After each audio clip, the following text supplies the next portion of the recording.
What I found out is that with no crowds, no one cheering for you, no races, no finish line, it's an amazing, amazing thing I've learned in my mind by no one cheering you on. Like what that is every morning I do what I do, I don't have a trainer waking me up.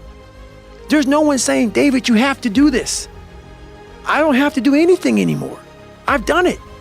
That's the beauty of all this. Knowing that everything I talk about, no one even knows what I'm doing every day. And I know that I am grinding. They see a 1-minute video of me running. Hopefully it motivates you. Merry Christmas. Dude, I'm out there for hours every day and no one sees what I'm doing. No one. It's a great, beautiful thing, man.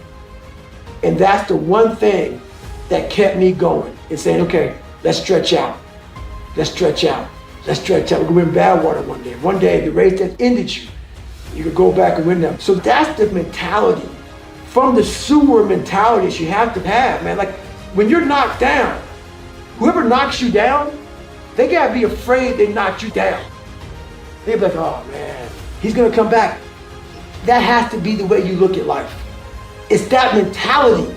It's that mentality of if you knock me down, you're gonna say to yourself, I shouldn't have done that. That's the mentality that keeps you in the fight. Another thing about me too, man, is I don't go out. I don't party. I don't hang out with the guys. I don't, so I was always forming this kind of separation. I'm a big time introvert. I do my job and I don't want to see your ass again. I'm gonna go home, refreshed, and we'll see you again. I'm a different cat, man. Like I think differently, I believe differently, and I believe strongly in what I believe in. Trying to find your best self, you become unbalanced. And people always talk about this mythical creature called the balance. You want to be balanced. I think balance is a bunch of bullshit. If you want to be great at anything, the Michael Jordans, the Tiger Woods, the greatest people of all times, the Kazmaiers, all these guys, you talk to these guys, you talk to Roger Federer, they, on the surface, they have a life. But I guarantee you drill down deep, man, they are so off balance.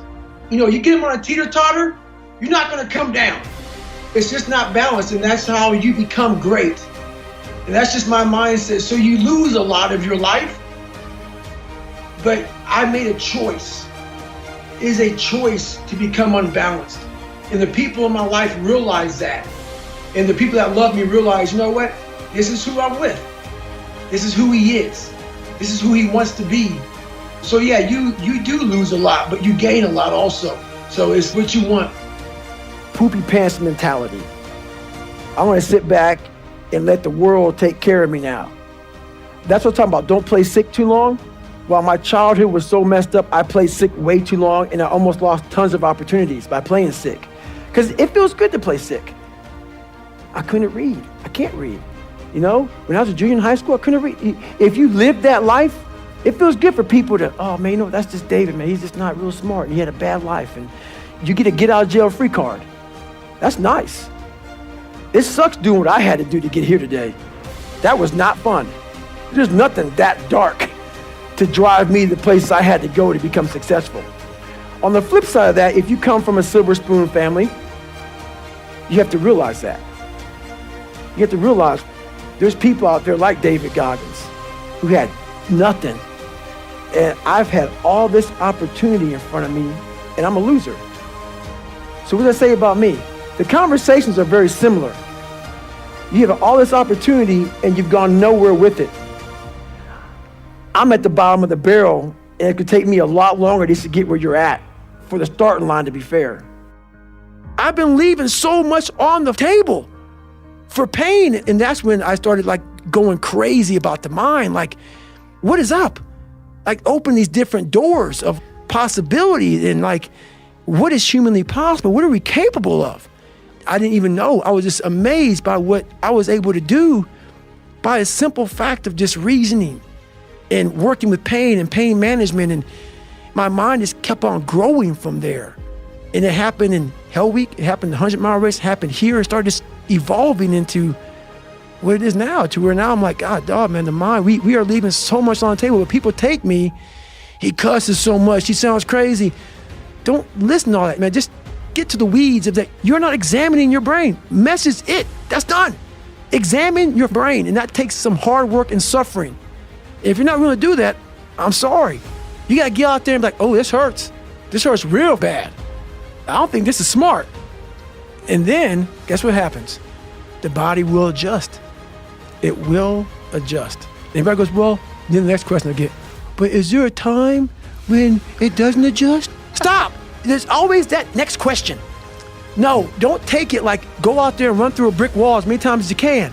No, I'm not saying be me. Don't run 205 miles at one time. I'm not saying do that. I'm saying start to learn the mind is powerful. It's powerful, man. It's unbelievable. The mind has the tactical advantage over you at all times. Why is that? It knows what you're afraid of. It knows your insecurities. It knows your deep, dark lies. And it starts to push you away from that. It pushes you in a direction that is comfortable. The mind controls everything. So what I realized was that when I was growing up and I was 300 pounds and I got all fat and I got all insecure, I realized that my mind kept taking me in this direction. When things got uncomfortable for me, when I was facing my insecurities, I was facing my fears, my mind said, oh no, we have the tactical advantage.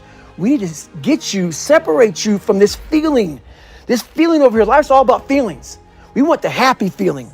We don't want that feeling of this sucks. Why am I here? So you can't answer those questions, so you leave.